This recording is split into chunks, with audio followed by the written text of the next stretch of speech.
So a little bit about me. As Dr. Callender said, I've been in palliative care since 2022. And in 2022, I was going through a lot of changes personally and professionally. I was still grieving my father's death. I had a relationship breakup, and my career was very stagnant at that time. And I felt I had more to give to nursing, but unsure of where to go or what to do. My former coworker encouraged me to apply for a job in palliative care, and I'll be grateful to her forever. I appreciate her telling me, which was one of the kindest things anybody's ever said, if I was dying, I would want you to tell me that I was dying. I just thought that was really sweet. Um, so I know it's a palliative thing, but that made me realize I was doing the right decision for me, and I wanted to use my gift of listening and one-on-one conversations to help patients and hopefully along the way find my purpose. I've always had an empathetic ear. In college, while my friends were living very adventurous, maybe even chaotic lives, my life was pretty quiet and was mostly drama-free. Nursing school is very intense, and so I really had to focus. But my friends would constantly tell me about all the different things that were going on in their lives, which seemed very exciting, but I was really glad to not be a part of it. Um, and I didn't, when they would tell me these stories, I didn't have any advice on how to change the circumstances or really any advice on how to change what was going on, but I really enjoyed listening to them and just learning more about them. And how I became interested in ethics is about a year into my work here in palliative care, we were consulted on a patient, ethics and palliative was consulted on a patient that had recently had an organ transplant. And I didn't realize that people actually sit around and talk about communication, talk about ethics. I wanted to learn more because I was immediately intrigued about how ethics in palliative care could hopefully make me a better clinician. And here I am. So it has been it's been a whirlwind, but it's been really, really fun, and I've really enjoyed it so far. So I'm really looking forward to what my own future holds. So the goals of the lecture series, it's a broad overview, mortality, biology, psychological, social, and spiritual of death, dying, and beyond, the process of death, experience of grief, beliefs about the afterlife and beyond. Why this series?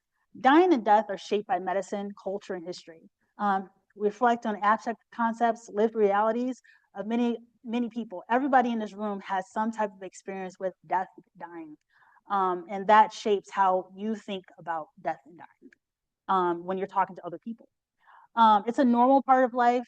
Talking about death and dying is very uncomfortable, but it's important that we get uncomfortable, but to get more comfortable. And the concept and meaning of death and dying have also changed over time. So, dying. One of the things I want everyone to think about, not only today, but as we go through this lecture series, when you are talking to patients about dying and death and possibly the afterlife, what do you say? How does it make you feel? Think about the last time you had a family member or a patient die. How did you feel about that? What questions did you have? Are you still grieving? This and many other topics will be explored over the next year. So as Dr. Callender said, communication is paramount to anything that we do in healthcare.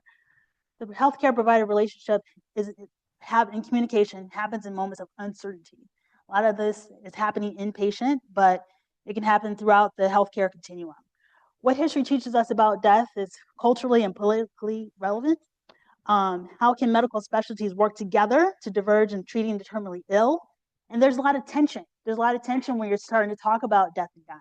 And that can be very fragmented communication. So how do we come together and making sure that we're all on the same page when it comes to goals of care at the end of life? Talking about the hard things. We can all do hard things. Communication is the exchange of ideas and information. It can be an emotional experience for both the provider and the patients. Communication can either enhance trust or break down a relationship. We've all seen both. It's fundamental to all relationships. And Timothy Elder, who you'll be hearing from later on this month, diverging paths forward needs to be presented in patient in such a way that the expertise of clinicians is communicated, but the autonomy of patients can be maintained. So there's a process. There's a process of dying, And there's a process of what patients and families are understanding about the information. So there's the physical process of dying. But how are families reconciling what they see happening in front of their face with their family member? There's the emotional and spiritual awareness of that. There's the trying to make sense of something that does not make any sense. When you're talking to patients and families, or you're talking to yourself about this, how do you reconcile? If you're not understanding how to reconcile that, how are you communicating that to your patients and families? Goals of care conversations. This is you're essentially allowing a space for patients and families to talk about their hopes, their dreams, what their goals are, where they are in the understanding of their illness. Unfortunately, a lot of these conversations happen when it's very urgent, when somebody is truly at the end of their life. More important, these conversations obviously should be happening a lot earlier, but the urgency of these conversations about death is why we're having this series. Serious illness communication, the patient-provider relationship, paramount, and advanced healthcare planning and directives. Some of these topics are going to be talked about throughout the series the next year. Palliative care, which is what I do. Palliative care provides symptom relief and quality of life support at any stage of serious illness. Hospice is a prognosis-based. It's typically for patients expected to live 6 months or less, but that number, kind of fluctuates. But it focuses on comfort at the end of life. And starting today, somebody actually told me, they're like, somebody tried to explain palliative care to me, but they didn't do a really good job. So hopefully you'll do a better job at explaining what palliative care is. I think that there's a lot of misconceptions about what palliative care is and what we can actually do. So I'm going to try to give you just a little snippet of what we do, but this will be an ongoing conversation from many of our speakers over the next year. So palliative care, this little model, I like pictures. So palliative care can be started from the time of diagnosis. It does not have to wait until somebody is truly at the end of life. We can start palliative care when somebody is in the midst of curative treatment. And we can continue seeing that patient through the end of their life, or through their illness and through the end of their life.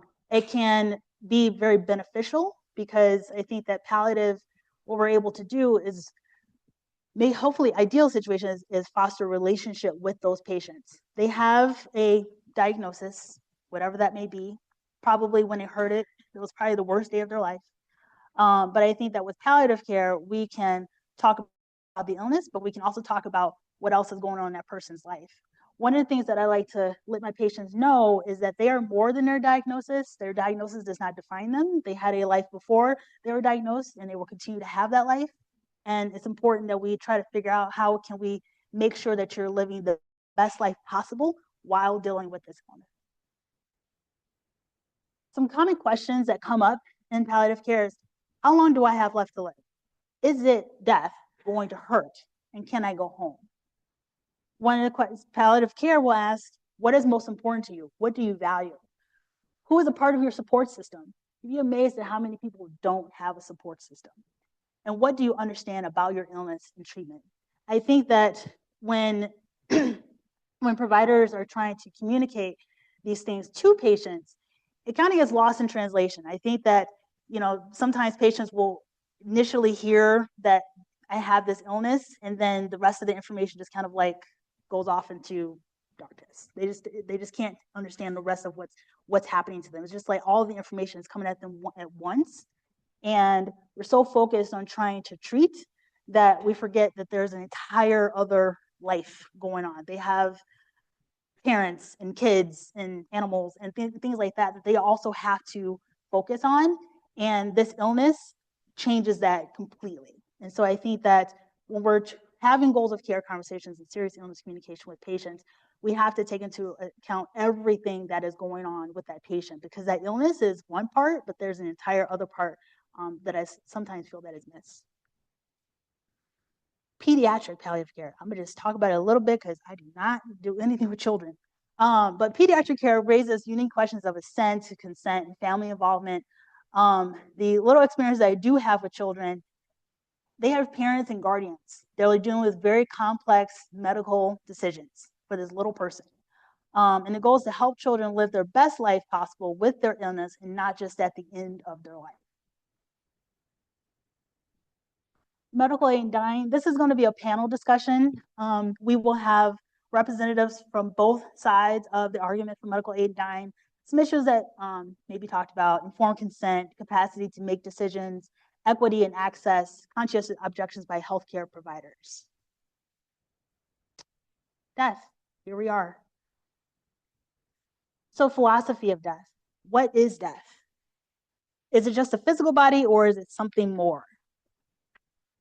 Sean Haas, in his paper, What We Argue When We Argue About Death, says death is not just an end of a living organism. A dead person or entity is no longer a being that can be wronged or have rights, and therefore they are no longer owed moral consideration. Death is not good or bad, it just is. Brain death versus cardiac death is still death, in my humble opinion. But there will be people throughout the year that will probably challenge that. Brain death versus cardiac death. The death defined is the irreversible cessation of vital functions, especially as indicated by permanent stoppage of the heart, respirations, and brain activity. But again, I'm very black and white. Death is death, but I know that there's a lot of discussion about that. Medical futility. Further medical treatment is unlikely to provide any significant benefit to the patient or may even cause harm. Advances in modern medicine allow for prolongation of life. But just because we can do something, a particular treatment, doesn't mean that we always should. And sometimes the concept of futility is, well, who's saying it's futile? Are we saying it's futile? We may think that it's futile, but patients and families may see something completely different. And so again, that communication really comes into play about what can we do to hopefully make the situation better versus what we should not do, because we could potentially be causing more harm to the patient. And I think that a lot of times, especially in communication with patients and families in the ICU, medical futility comes up quite a bit. Hopes and miracles. So you never want to dash anybody, not trying to dash anybody's hopes, but it is a challenge, because hoping for a miracle, especially at end of life, it can sometimes feel like it's a hindrance to a terminal prognosis or to somebody is dying. And what is the patient or family exactly hoping for? I think that sometimes it's assumed that they're hoping for a cure. Not necessarily. It could be, I just hope for more time. No, understanding that this is where the illness is, but sometimes it's more time, not necessarily a cure.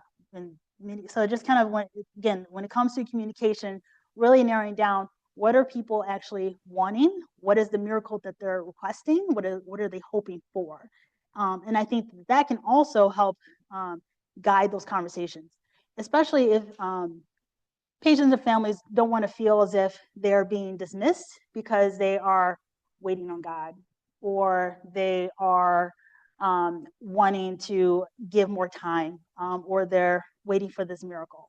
I think that it can be very uncomfortable, especially when religion comes into it. But I think that it's more important to just hear what the patients and families are hoping for, and what miracle they're hoping for, to try and guide those conversations. So how you die matters. One, human dignity. And so when I think of human dignity, I think of, is this person what is their goal? And am I able to get them to that goal? So if their goal is to try and get home, can I get them home? Patient autonomy, ability to make their own decisions, and elevation of suffering.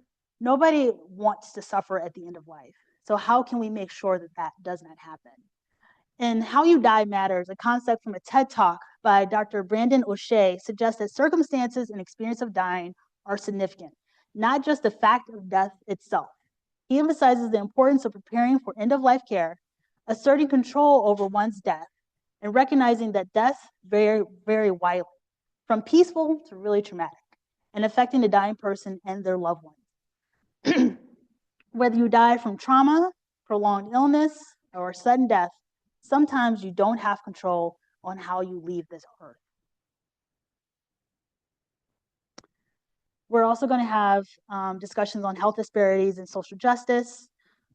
Social determinants of health, where you're born, where you live, where you work, education, access to food, environmental factors, unfortunately do dictate how you die. Health disparities such as lack of access to healthcare, socioeconomic status have led to higher death rates and shorter life expectancy. How you live will determine how you die. Dr. Shelley Williams will be giving a discussion in January talking about dementia in African Americans at the end of life. And Dr. John Piros, he is a philosopher here at the University of Chicago. He will explore social injustice and its relationship to death. Grief and bereavement. So grief is universal, but it is shaped by your culture and your life experience. Is grief a disorder? How long is too long to grieve? What is normal grief? How should grief be managed? These will be discussed by Joshua Daniel and Dr. Chris. They will both be talking about grief and bereavement in the spring. Everyone responds differently to grief. It can be a very physical emotion. It can be very emotional. It can be both. And so I think that how to deal with grief and how patients and families may deal with grief would also help us in talking to patients and families about how to deal with what is going on. And it's not necessarily always the grieving just the death. It could be grieving the illness. It could be they're still very much here, but they're grieving everything. They're grieving that they can't go to work. They're grieving that they can't no longer walk their dog. They're grieving a lot of different things.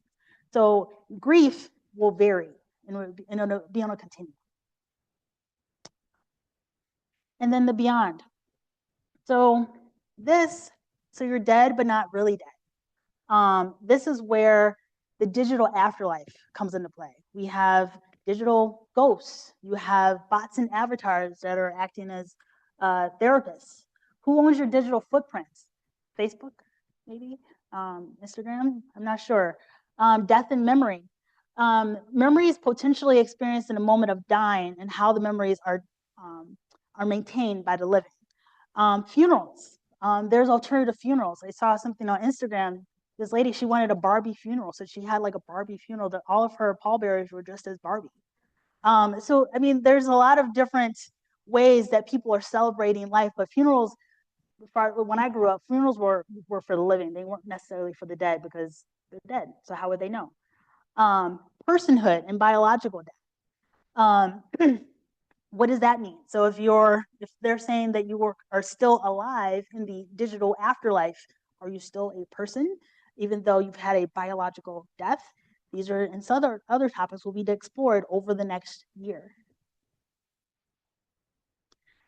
I love poetry, and so I can't write poetry, but I love to read it. And I found this poetry by Juan Jimenez. This poem was written about 10 years before his wife. He won a Nobel Peace Prize in literature, but his wife died about 10 years before this poem was written. And a lot of his poetry he talks about love, but he also talks about end of life and death. And so I thought that this one was really nice in my little talk. It says, I will leave, but the birds will stay singing, and my garden will stay with its green tree, with its water well. Many afternoons the sky will be blue and placid, and the bells in the belfry will chime, and they are chiming this very afternoon. The people who have loved me will pass away, and the town will burst anew every year. But my spirit will always wander, nostalgic, in the same peaceful corner of my garden. I just thought it was really pretty. So keep that. So in reflection, in conclusion, what assumptions about dying and death shape your own perspective? And what are you hoping to learn from this series? Something to think about. And that's all I have. So I want to thank Dr. Callender, Dr. Proper, Dr. Ladriez, and all the staff from MacLean Center. And a special shout out to my palliative care colleagues for coming today. I really appreciate y'all. And then these are my animal support team. This is John Henry, my dog. He's 3 years. Michaela Quinn, she's in the corner over here. She's one year old. And Chelsea is 16. I've had Chelsea the longest. So thank you so much.